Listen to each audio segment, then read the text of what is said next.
पाक फौज का ऑपरेशन जिब्राल्टर हो या ऑपरेशन ग्रैंड स्लैम, ये दोनों कार्रवाइयाँ कौमी तारीख का एक अहम और पुरस्कार बाब हैं, जिनका कई सवालों के जवाब अब तक इसके जिम्मेदारों पर कर्ज हैं, क्योंकि ये कार्रवाइयाँ न सिर्फ पाकिस्तान और भारत के दरमियान सन 1965 की जंग का बायस बनी, बल्कि मसला कश्मीर पर भी इनके इंतहाई मुज़र असरात मुरतब हुए। अयूब खान के सदर बनने के बाद कमांडर इन चीफ बनने वाले जनरल मोहम्मद मूसा खान के तवील पेशावराना करियर के दौरान बेशुमार अहम और तारीखी वाक़यात रूनुमा हुए होंगे, लेकिन फ़ौज के सरबराह की हैसियत से जो वाक़यात ज़ुहूर में आए वो न सिर्फ तारीखी हैं बल्कि पाकिस्तान के मुस्तकबिल और ख़ास तौर पर मसला कश्मीर के ताल्लुक से गैर मामूली अहमियत के हामिल हैं।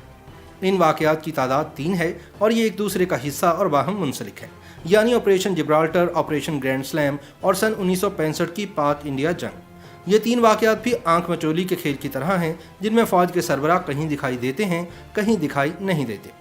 इन तीनों वाक़यात में नाकामी की जिम्मेदारी ना तो जनरल मोहम्मद मूसा खान ने कबूल की और ना ही अयूब खान ने, बल्कि इसे वजारत खारजा के खाते में डाल दिया गया। पहले ऑपरेशन जिब्राल्टर और फिर इसमें नाकामी के बाद ऑपरेशन ग्रैंड स्लैम से एक बात तो साबित होती है कि field marshal general Ayub Khan की ख्वाहिश के बरक्स कमांडर इन चीफ जनरल मूसा और इनके चंद हमख्याल साथियों ने खुशफहमी की बिना पर भारत को कश्मीर में सबक सिखाने के लिए झूठी सच्ची इंटेलिजेंस इत्तलात की बुनियाद पर यह ऑपरेशन किया था, जिसमें मुकम्मल नाकामी हुई। लेकिन चूंकि नाकामी का कोई बाप नहीं होता, इसलिए इन मुहिमजोइयों में नाकामी की जिम्मेदारी लेने पर आज दिन तक कोई आमादा नहीं हुआ। याद रहे कि 7 अप्रैल सन 1965 के रोज़ पाकिस्तान और इंडिया के दरमियान सिंध के साहिली दलदली सरहदी इलाके में मुसल्लह छेड़छाड़ का आगाज़ हुआ। इंडिया की तरफ से जारहियत के आगाज़ के बाद पाकिस्तान की जानिब से जवाबी कार्रवाई के नतीजे में इंडियन तोपें खामोश हो गईं और इंडिया सरहदी इलाके से एक पोस्ट खाली करके पीछे हट गया। जनरल मूसा खान की कमान में फ़ौज का यह पहला बड़ा कारनामा था, जिसने आने वाले दिनों में अस्करी और सियासी महाजों पर अहम किरदार अदा किया। इन वाक़यात ने फ़ौज का हौसला बुलंद कर दिया। यही सबब था कि अब इसके बाद अफसरों के दिल इस महाज पर किसी बड़े और फैसला कुन मार्के के लिए मचलने लगे। बिलाखिर 26 अप्रैल को इन्हें एक और मौका मुयस्सर आ गया। इस हमले की इब्तदा 26 अप्रैल को हुई, जिसका मार्का बियार बिट नामी मुकाम पर गर्म हुआ, जिसे पाकिस्तान ने फतह कर लिया। ये चूँकि समंदरी और दलदली इलाका था, इसलिए दलदलों और पानियों को अबूर करने के खुसूसी इंतजाम ज़रूर थे। ऐसा ही एक इंतज़ाम इंडियन फ़ौज ने इस इलाके में किया था। इंडियन फ़ौज ने लोहे के खाली गैलनों का पुल बनाकर एक समंदरी खाड़ी को अबूर किया था। इस आर्जी इंतज़ाम को तबाह करके इंडियन फ़ौज की वापसी का रास्ता बंद करना बड़ा आसान था। Commander in chief general Musa Khan field marshal सदर अयूब खान से इस कार्रवाई की इजाज़त हासिल करने के लिए मुतहरिक हो गए, लेकिन मुल्क का फौजी हुक्मरान अपने कमांडर इन चीफ से मुख्तलिफ अंदाज में सोच रहा था। अस्करी माहिरीन का ख्याल है कि इस मार्के में पाक फौज अगर इंडियन फौजी दस्ते का रास्ता बंद कर देती तो सूरत हाल धमाका खेज होती। इन झटपों की वजह से 2 आलमी ताकतें यानी अमरीका और बरतानिया पहले ही परेशान थीं। नतीजतन पाक फौज की जानिब से हमले की सूरत में मसाइल कुछ और गंभीर हो जाते और दोनों मुल्कों के दरमियान मुकम्मल जंग के खदशात को टालना मुश्किल हो जाता।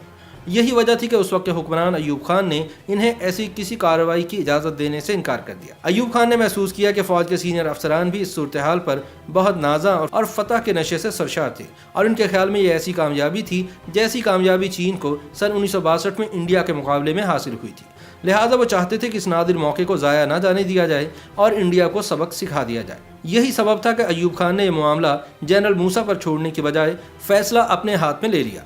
दूसरी जानिब अयूब खान का यह फैसला फ़ौज और इसके सरबराह जनरल मूसा खान की ख्वाहिशात के बरक्स था, जिसकी वजह से इनके जहनों में कुछ ऐसे ख्यालात मज़ीद पुख्ता हुए कि जैसे ये बूढ़ा फ़ौजी हुक्मरान पाकिस्तान की फतूहात के रास्ते में रुकावट बन चुका है। जनरल मूसा इस फैसले पर खामोश ज़रूर हो गए, लेकिन ऐसा लगता है कि उन्होंने मनसूबा तर्क नहीं किया था। इसके शवाहिद आने वाले दिनों में मज़ीद वाज़ेह होकर सामने आए। फील्ड मार्शल अयूब खान और कमांडर इन चीफ जनरल मूसा के दरमियान एतमाद के रिश्ते में दरार आ चुकी थी और आने वाले दिनों में इसके शवाहिद तेज़ी के साथ सामने आए। फरवरी सन 1965 में इंडिया को कश्मीर में घेरने का मंसूबा काबीना की इंटेलिजेंस कमेटी के सामने एक बार फिर पेश कर दिया गया। इजलास में अयूब खान के अलावा जनरल मूसा, इनके करीबी फ़ौजी अफसर, वज़ीर ख़ारजा जुल्फ़िकार अली भुट्टो और सेक्रेटरी ख़ारजा अजीज़ अहमद शरीक थे। इजलास में फ़िज़ाई और बहरिया के सरबराहान को शिरकत की दावत नहीं दी गई थी। ISI से ताल्लुक़ रखने वाले एक अफसर ने ब्लैक बोर्ड की मदद से हाज़रीन को ब्रीफिंग दी। शुरका की गुफ्तगू का लुब्बे-लुबाब ये था कि इंडिया इस वक्त कमज़ोर पोजीशन में है, वो क़यादत के बहरान से दोचार है, वादी कश्मीर पुरजोश अवामी बगावत की लपेट में है, लिहाजा मुजाहिदाना कार्रवाई के ज़रिए कश्मीर की आज़ादी बहुत जल्द मुमकिन है। ये सब सुनने के बाद सदर अयूब खान बोले कि मुझे बताया जाए कि दफ्तर खारजा और ISI को ऐसा मंसूबा बनाने की इजाज़त किसने दी। इस तरह की मंसूबाबंदी इनका काम नहीं है। میں نے تو صرف یہ ہدایت دی تھی کہ کشمیر کی صورتحال پر نظر رکھی جائے، انہیں حکومت پر اس طرح کا منصوبہ تھوپنے کا کوئی حق حاصل نہیں ہے۔ صدر ایوب خان کے سخت رد عمل کے بعد حاضرین پریشان ہو گئے۔ اس طرح انڈیا کے زیر انتظام کشمیر میں مسلح مداخلت کا یہ منصوبہ داخل دفتر ہو گیا، لیکن حیرت انگیز طور پر اسی سال کی 14 جولائی کو یہی منصوبہ پوری آب و تاب کے ساتھ ان کے سامنے تھا۔ اجلاس میں جنرل موسیٰ بھی موجود تھے۔ مختصر گفتگو کے بعد ایوب خان کمرے سے باہر چلے گئے اور ذوالفقار علی بھٹو اجلاس کی صدارت کرنے لگے۔ گویا ایوب خان نے عسکری معاملات کی ذمہ داری فوج کے سربراہ جنرل موسیٰ سے اپنے ہاتھ میں لے لی تھی اور اب یہ ذمہ داری جنرل موسیٰ کو واپس مل گئی تھی۔ وزیر خارجہ ذوالفقار علی بھٹو نے حاضرین کو مخاطب کر کے کہا کہ ایک عوامی انقلاب نے تمام علاقے کو اپنی لپیٹ میں لے رکھا ہے۔ کشمیری عوام زندگی اور موت کی جنگ میں مصروف ہیں، جبکہ حریت پسندوں کے بڑے بڑے جتھے انڈیا سے انہیں آزاد کرانے کے لیے جنگ بندی لائن عبور کر رہے ہیں۔ ایسے موقع پر اگر پاکستان خاموش تماشائی بنا رہا تو تاریخ اسے کبھی معاف نہیں کرے گی۔ اس لیے حکومت نے مجاہدین کی مناسب اخلاقی اور مادی امداد کا فیصلہ کیا ہے۔ یہ اجلاس گویا اس حقیقت کا اعلان تھا کہ آپریشن جبرالٹر کی نہ صرف منظوری دے دی گئی ہے بلکہ فوج کو اس پر عمل درآمد کے احکامات بھی مل چکے ہیں۔ یہاں سوال پیدا ہوتا ہے کہ آپریشن جبرالٹر ایک ایسا معاملہ تھا کہ صدر ایوب اس سے متفق نہ تھے اور کئی بار اسے مسترد کر چکے تھے، مگر پھر وہ یکایک اس پر آمادہ کیسے ہو گئے؟ یہ ایک معمہ ہے جس کا جواب کبھی سامنے نہ آ سکا، لیکن ہندو فوج کے بارے میں ان کے ذہن میں ایک تصور تھا کہ جنگ و جدل ان کے بس کی بات نہیں۔ اگر ان پر درست وقت پر قاری ضرب لگا دی جائے تو انہیں دھول چٹائی جا سکتی ہے۔ بہرحال سوال اپنی جگہ قائم ہے کہ یہ کارنامہ وزیر خارجہ نے انجام دیا یا فوج کے سربراہ نے۔ اس سوال کا جواب تو کوئی نہیں جانتا، لیکن اندازہ یہی ہے کہ آپریشن جبرالٹر کے منصوبہ سازوں نے حالات کی وہ تصویر پیش کی جو جی ایچ کیو دکھانا چاہتا تھا۔ جی ایچ کیو کی طرف سے کشمیر میں کارروائی پر اصرار اور ایوب خان کو قائل کر لینے میں کامیابی سے ایک بار پھر ثابت ہو گیا کہ وہ اور جنرل موسیٰ مختلف انداز میں سوچ رہے تھے، مگر اس کشمکش میں بالآخر جنرل موسیٰ ہی کامیاب رہے۔ 7 اگست کو آپریشن شروع ہوا اور ڈائریکٹر جنرل ملٹری انٹیلیجنس نے سیکریٹری اطلاعات سے کہا کہ آئندہ 24 گھنٹوں میں مجاہدین بہت سے اہم مقامات پر قابض ہو چکے ہوں گے اور میں آپ کو ایسی خبر دوں گا جس کی گونج پوری دنیا میں سنائی دے گی۔ کچھ دیر کے بعد D G I S I نے ان سے کہا کہ وادی میں ہمارے بہت رابطے ہیں، میں تم پر خبروں کی بارش کر دوں گا۔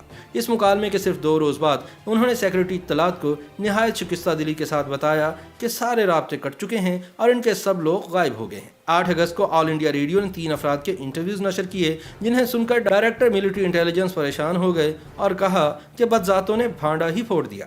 اس آپریشن کے لیے حریت پسندوں کے 7 گروپ تیار کیے گئے تھے، ان میں سے صرف ایک گروپ بچ سکا، باقی تمام دشمن کے نرغے میں آ گئے یا ناکام ہو کر واپس پلٹ آئے، جبکہ مظفر آباد دشمن کے نشانے پر آ گیا۔ الطاف گوہر کے الفاظ میں پورے کا پورا آپریشن منتشر ہو کر دم توڑ چکا تھا۔ 28 اگست کو انڈین فوج نے درہ حاجی پیر پر قبضہ کر کے آپریشن کو نازک صورتحال سے دوچار کر دیا، جس سے پریشان ہو کر کمانڈر ان چیف جنرل موسیٰ وزیر خارجہ کے پاس پہنچے، کیونکہ ایوب خان اس نازک موقع پر اپنی پرانی عادت کے عین مطابق کسی نامعلوم وجہ کے باعث دارالحکومت سے غائب ہو کر سوات پہنچ چکے تھے۔ جنرل موسیٰ نے کرب کے عالم میں چلاتے ہوئے کہا کہ میرے جوانوں کے پاس لڑنے کے لیے پتھروں کے سوا کچھ نہیں۔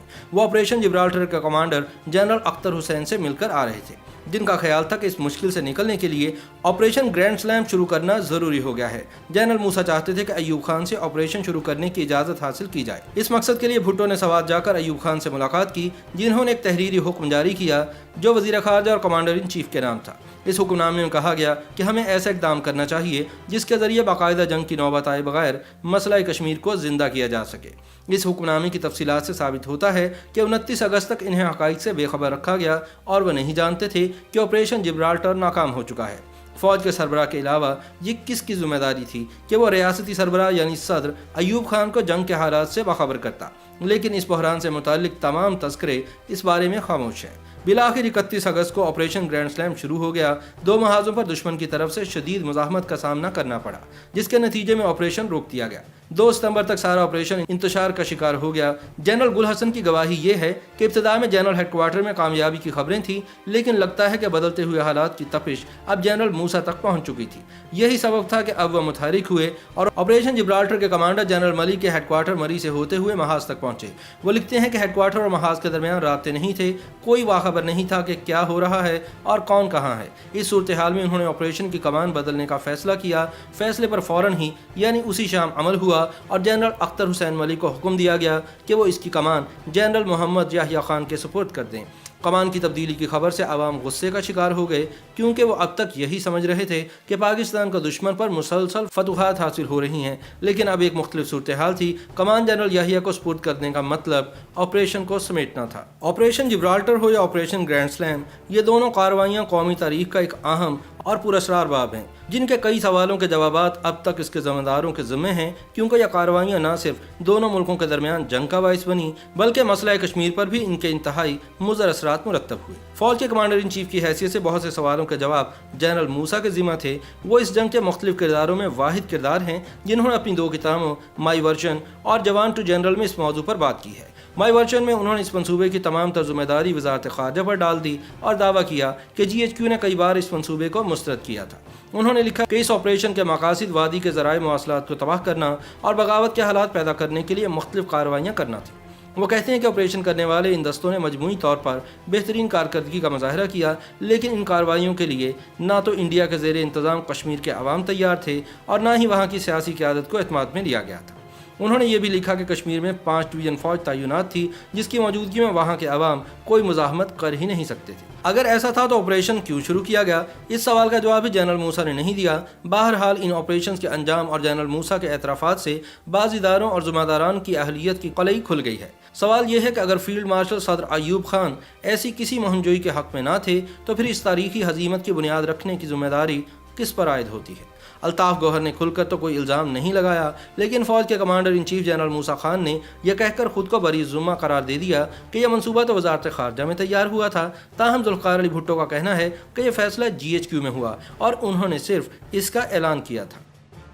YouTube पर गूगली न्यूज देखने के लिए youtube.com की सर्च बार में गूगली न्यूज TV टाइप करें। गूगली न्यूज के पेज पर सुर्ख रंग के सब्सक्रिप्शन वाले बटन पर क्लिक करना ना भूलिए। YouTube पेज पर अपलोड होने वाली वीडियोस से बाखबर रहने के लिए बेल आइकन पर क्लिक कीजिए। आपको हर नई वीडियो के बारे में नोटिफिकेशन मौसूल हो जाएगा।